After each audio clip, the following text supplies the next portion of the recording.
मोदी जी कहते हैं double engine की सरकार चलाएंगे।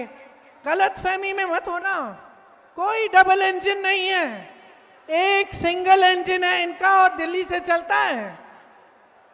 आपकी कोई सुनवाई नहीं है, लेकिन आपके सीएम की भी कोई सुनवाई नहीं है। नीतीश कुमार जी का कोई आदर नहीं है, उनकी भी सुनवाई नहीं है। आज ये परिस्थिति है बिहार की कि सब कुछ केंद्र से चल रहा है। यहां पे आपके प्रदेश में कौड़ियों के दाम पर जमीन बांटी जा रही है बड़े बड़े उद्योगपतियों को। आपको क्या मिल रहा है? आज आपकी जो परिस्थिति है वो ऐसी है कि अगर आप जागोगे नहीं, अगर आप अपनी किस्मत को, अपने भविष्य को अपने हाथों में नहीं लोगे तो कुछ नहीं बदलने वाला, कुछ नहीं बदलने वाला। बड़े बड़े नेता आएंगे, वादे करेंगे, भविष्य की बात करेंगे, अतीत की बात करेंगे, आपके वर्तमान की बात नहीं करेंगे। और मैं आपसे ये कहने आई हूं कि ये जो वर्तमान है ना, ये जो आपका आज है, ये आप जी रहे हो।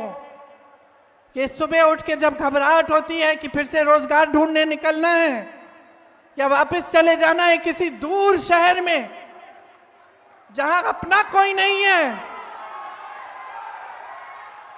जहां अपना कोई नहीं है, लेकिन जाना है क्योंकि यहां रोजगार नहीं मिलेगा। ये जब घबराहट होती है ना, तब कोई नहीं रहता आपका सहारा, कोई नहीं आता। ये मोदी जी, ये अमित शाह जी, ये बड़े बड़े नेता तब नहीं आते आपकी मदद करने के लिए। यहां उन्होंने बिहार की जो परिस्थिति बनाई है उसमें से अगर आपको निकलना है तो आपको बदलाव लाना पड़ेगा।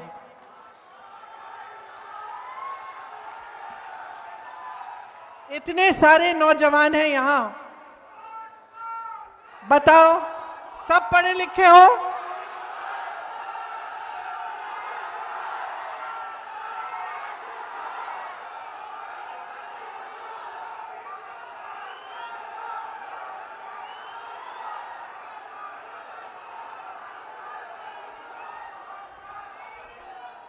आपको मालूम है वोट चोर क्यों हैं ये लोग?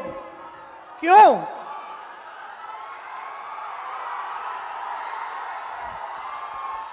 वोट चोरी क्यों कर रहे हैं मालूम है?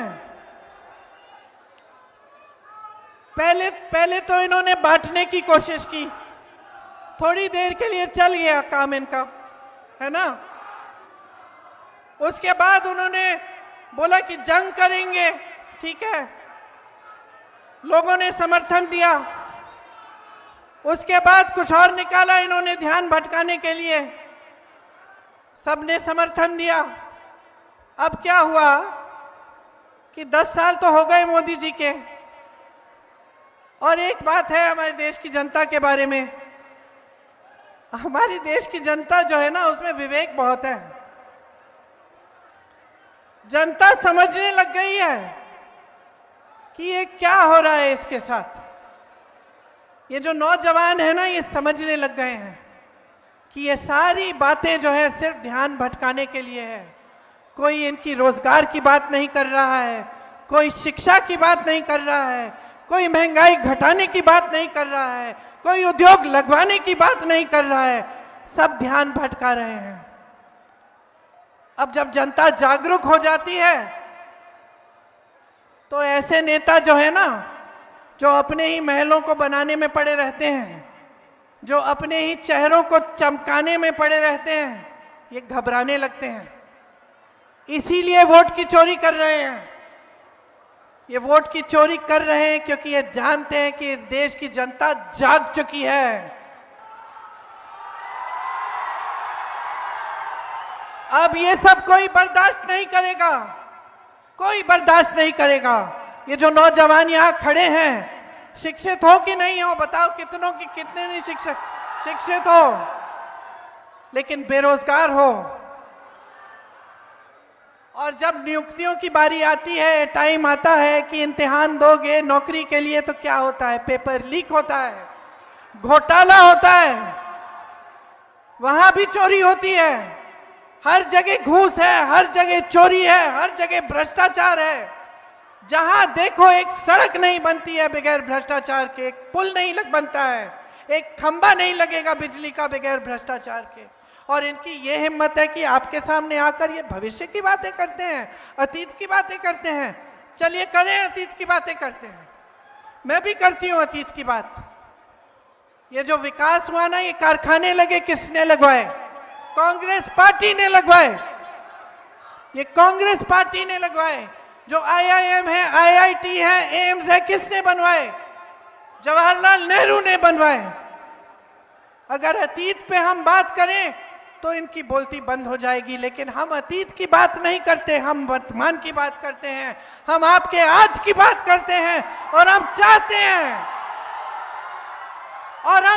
हैं कि इस देश का एक एक नौजवान, इस देश की एक एक बेटी खड़ी हो, अपने अधिकार को अपने हाथों में ले और इस देश के निर्माण में भागीदार बने। राहुल गांधी जी जाति जनगणना की बात क्यों करते हैं? सामाजिक समानता की बात क्यों करते हैं? सामाजिक न्याय की बात क्यों करते हैं? क्योंकि आज भी पूरी तरह से प्रतिनिधित्व नहीं है पिछड़ी जातियों का, अति पिछड़ी जातियों का, दलितों का, अल्पसंख्यकों का। पूरी तरह से प्रतिनिधित्व नहीं है। और जितनी आबादी है उतना प्रतिनिधित्व नहीं है। तो वो चाहते हैं कि सामाजिक न्याय हो, कि जाति जनगणना हो।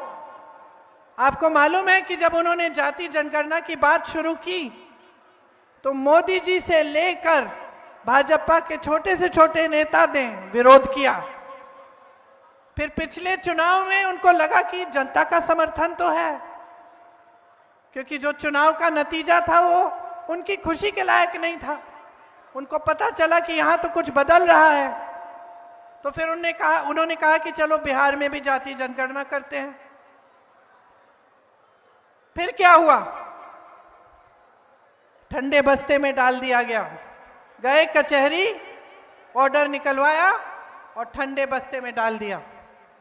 और वही जाति जनगणना कांग्रेस ने तेलंगाना में कराई और उसके तहत वहां पे सारा काम हो रहा है।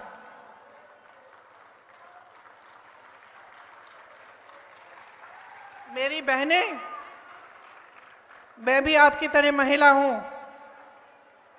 मैं समझती हूं कि किस तरह से एक महिला को हमेशा, चाहे बड़े घर की महिला हो, चाहे गांव की महिला हो, चाहे शहर की महिला हो, चाहे गरीब महिला हो, हमेशा समाज का पूरा बोझ उठाने वाली महिला होती है। महिला ही सब काम करती है, घर पे भी, बाहर भी, खेती में भी, ऑफिस का काम भी हो फिर भी घर का काम करेगी। आप सब जानती हो, आंगनवाड़ी का काम करती हो, आशा बहुएं हैं, कितना काम होता है, 24 घंटे होना पड़ता है। किसी की डिलीवरी हो रही है, बीच रात में आपको फोन आएगा, आपको जाना पड़ेगा, आपको बुलाया जाएगा। इतना मुश्किल है जीवन, इतना संघर्ष है जीवन में। तो आप मुझे बताओ, 20 सालों से सरकार रही है, वहां मोदी जी ने अपने रिमोट कंट्रोल से चलाई है। आपके लिए क्या किया? और अब चुनाव आने वाला है तो ऐलान कर दिया कि लो 10,000 रुपए लो। क्या मतलब है इसका? क्या मतलब है इसका? कि जब आपसे फायदा लेना है तो आपके लिए स्कीम निकाली जा रही है, और जैसे ही चुनाव खत्म होगा, भगवान जाने आपको ये 10,000 मिलेंगे या नहीं मिलेंगे, या आपके लिए कुछ करेंगे या नहीं करेंगे। नहीं करेंगे। आप अच्छी तरह से जानते हैं, मेरे से अच्छी तरह जानते हैं। तो नियत पहचानो, इनकी नियत पहचानो, नियत ठीक नहीं है। तो 10,000 रुपए जो दे रहे हैं ना, ठीक है, ले लो, लेकिन वोट एकदम सोच समझ के डालो, वोट मत दो।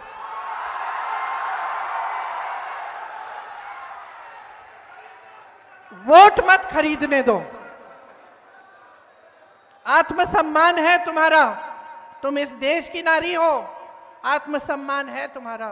जो तुम झेलती हो ना, कोई नहीं झेलता, कोई नहीं झेलता। ये जितने भी खड़े हुए हैं यहाँ पे पुरुष, इनको पता भी नहीं है कितना झेलते हो।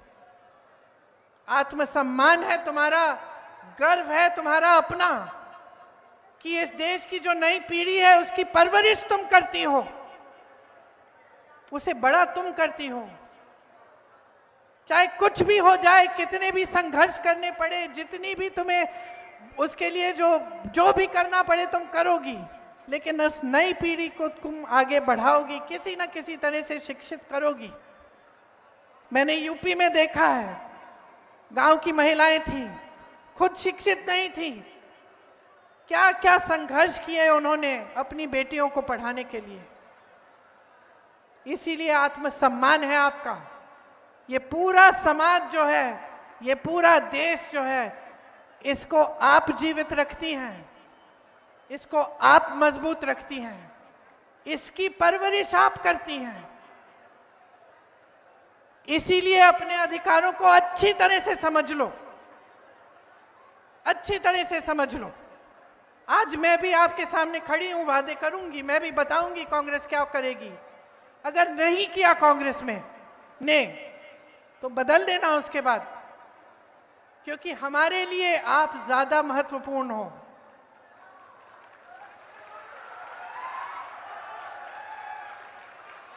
जो आपके लिए काम नहीं करता है उसको हटा दो, निकाल दो, साइड कर दो।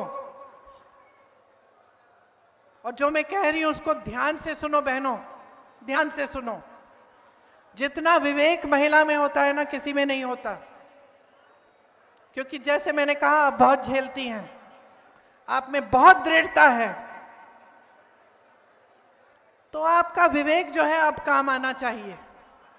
चुनाव का समय है, ऐसा नहीं होना चाहिए कि इस समय सारे नेता आकर झूठे मूठे वादे कर लें, चले जाएं, उसके बाद आपको भूल जाएं। आज मौका है, ये मौका है कि आप अपने अधिकारों को मजबूत बनाएं, कि आप एक ऐसी सरकार लाएं जो इस प्रदेश की हर महिला को शक्ति दे, मजबूत बनाए, अपने पैरों पर खड़े होने के लिए मदद करे। आज ये मौका है कि आप एक ऐसी सरकार बनाएं जिसमें आपको शिक्षा मिले, जिसमें आपके पेपर लीक ना हो, जो एक कानून लाए पेपर लीक के खिलाफ, जिसमें आपको रोजगार मिले, जिसमें जो आपकी संपत्ति है, जो बड़े बड़े कारखाने सालों पहले यहां लगाए गए थे, वो आपकी संपत्ति है। वो बड़े बड़े उद्योगपतियों को, जैसे मोदी जी चॉकलेट बांट रहे हैं, उस तरह से बांटते हैं, वो बांटे ना जाएं, वो दिए ना जाएं। वो संपत्ति आपकी संपत्ति रहे और उस संपत्ति से आपको रोजगार मिले, आपको मजबूती मिले। ये मौका है, आज मौका है कि आप, जो बिहार की जनता है, अपने आप को पहचानो। इस देश को खड़ा किया है आपने। आप देश भर में जाओ, बिहार के लोग मिलेंगे। एक जमाने में बड़े बड़े IAS officer, IPS officer, IFS officer सब यहां के होते थे, बड़े बड़े नेता थे आपके।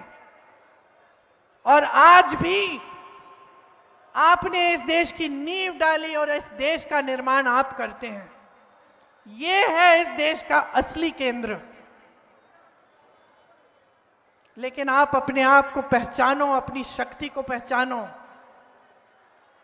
और जहां से आए हो उस पर गर्व करो कि आपको बिहार को ठीक करना है।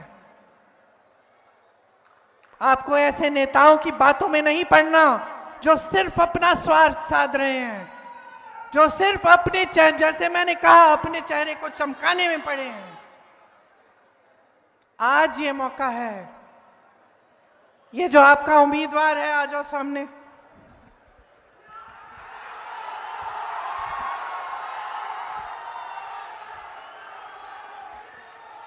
नाम क्या है बताओ? गरीबदास, गरीबदास, गरीबदास।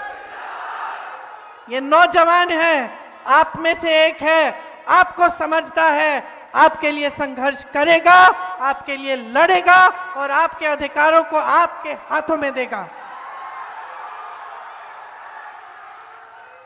जो महागठबंधन है, हमारा जो महागठबंधन है, वो चाहता है कि आप मजबूत बने, कि बिहार की जनता को शक्ति मिले। और इसलिए हमने आपके लिए कई ऐसी स्कीम तैयार की है। सुनिए मेरी बहनें, विधवा, दिव्यांगजन, वृद्ध और वृद्ध पेंशन 1500 प्रति माह दिया जाएगा और हर वर्ष इसमें 200 रुपए की बढ़ोतरी होगी। भूमिहीन परिवारों को मकान हेतु 3 से 5 डिसमिल जमीन दी जाएगी। इसका मालिकाना हक मेरी बहनों तुम्हारा होगा। माई बहन मान सम्मान योजना द्वारा 2500 रुपए प्रति माह सीधे महिलाओं के खाते में जाएंगे।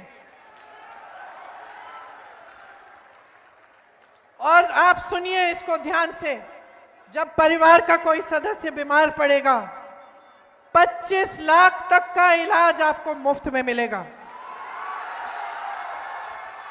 ये खोखली बातें नहीं हैं, खोखली बातें नहीं हैं। जहां कांग्रेस की सरकारें हैं, प्रति माह महिलाओं को मिल रहा है पैसा। जहां कांग्रेस की सरकार थी राजस्थान में, वहां ये 25 लाख का स्वास्थ्य बीमा हर जन को मिलता था। मैं ऐसे लोगों से मिली जिनके हार्ट के ऑपरेशन, कैंसर का जो पूरा इलाज था, पूरा कराया गया, एक पैसा नहीं देना पड़ा। प्रमाण है आपके सामने और उस प्रमाण के तौर पर यह वादा किया जा रहा है। गरीब परिवारों को अगर उद्योग के शुरू करना है तो उसके लिए 2 लाख तक की सहायता मिलेगी। हर विधानसभा में स्थानीय रोजगार को बढ़ावा देने के लिए 10 करोड़ का बिहार बनाओ स्टाइपेंड फंड मिलेगा। न्यूनतम समर्थन मूल्य की गारंटी दे रहे हैं हम। एपीएमसी के तहत मंडी की व्यवस्था लागू की जाएगी। लाखों सरकारी पदों पर नियुक्तियां बिहार जो बंद हैं आज, वो बिहार वासियों को विशेष आरक्षण मिलेगा उनमें। मनरेगा में 300 रुपए प्रतिदिन मजदूरी और काम के दिन 2 गुने किए जाएंगे। जहां पेपर लीक होगा वहां सख्ती से कार्रवाई की जाएगी। एक जॉब कैलेंडर बनेगा, जिससे जिस दिन परीक्षा है उसका दिन, जिस दिन रिजल्ट आना है उसका दिन, जिस दिन नियुक्तियां होंगी उसका दिन पहले से तय किया जाएगा। अगर कोई भी उसको इधर उधर करेगा, उस पर सख्त से सख्त कार्रवाई होगी। अंग्रेजी मॉडल विद्यालय, आवासीय विद्यालय बनाए जाएंगे और 3 साल की डिग्री 3 साल में खत्म की जाएगी।